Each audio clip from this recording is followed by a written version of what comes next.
Ang mga sign ng mga kulam, mga kapatid ko.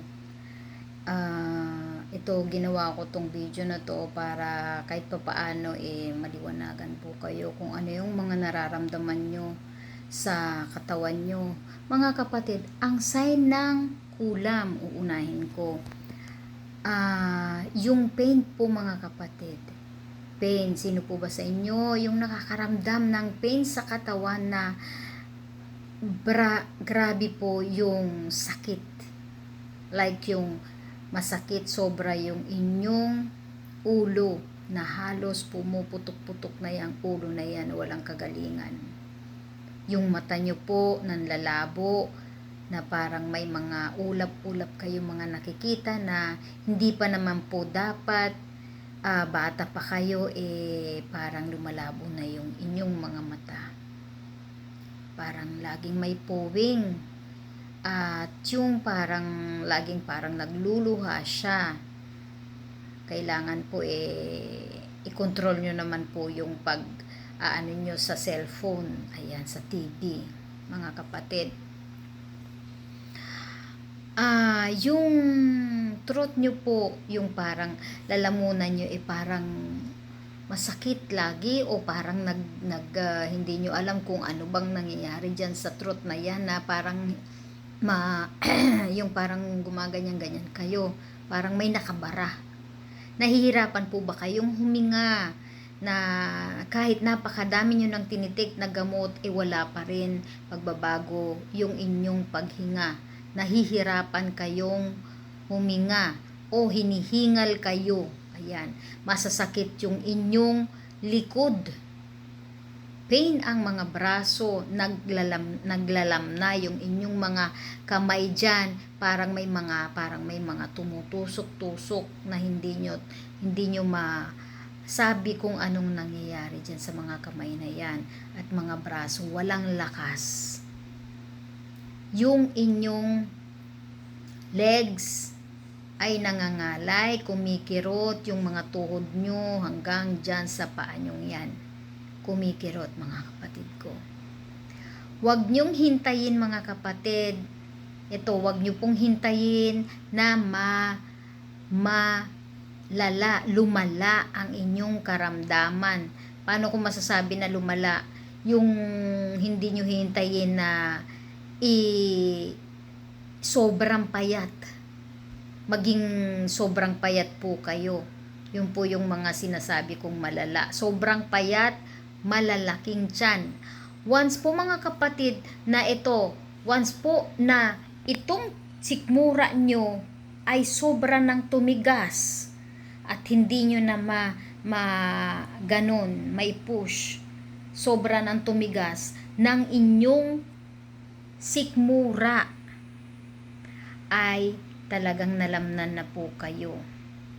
Ang mga ginagamot ko po mga kapatid ko, uunawain ko sa inyo at uulitin ko, ay yung pabalik-balik na po sa hospital at hindi po maunawaan ni doktor o no findings, ika nga. Yung po ang ginagamot ko mga kapatid ko, yung pabalik-balik sa hospital, no findings, mga malala, bloated tummy, yun po yung aking mga ginagamot mga kapatid ko.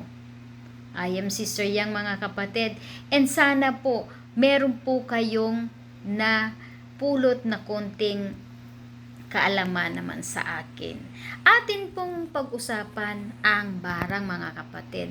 Ang barang ay isang insekto na ipinapalipad sa inyo ng ating kalaban. Meron po ba sa inyo na nagbi-bleed na yung inyong mga mata?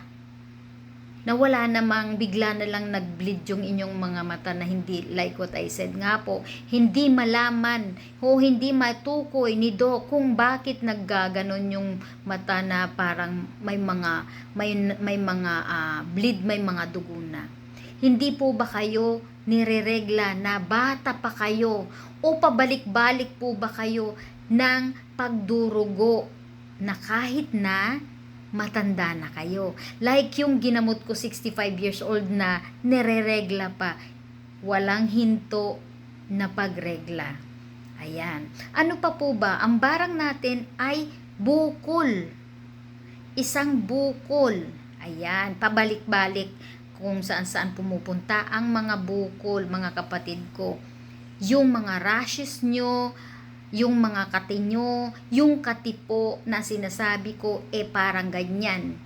Kalaki na may parang pantal siya, tapos yung gilid niya parang nagmumukad pa, parang galit siya. Ayan, mararamdaman nyo mga kapatid ang isang barang ay mas mahapdi kaysa sa makati. Makikita nyo sa mga higaan nyo na may mga kung ano-ano na kahit gabi na, siyempre madilim na, wala na supposed to be ng mga bangaw dyan or kung ano pa mga langgam na pag black na patayin nyo na.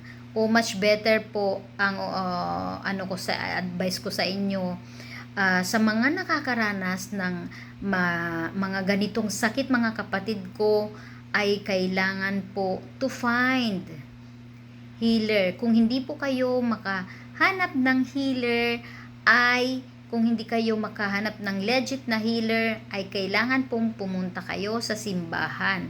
Tunan Catholic po mga kapatid ko, like what I said nga po, kayo din ang makakapag-ano sa inyong sarili.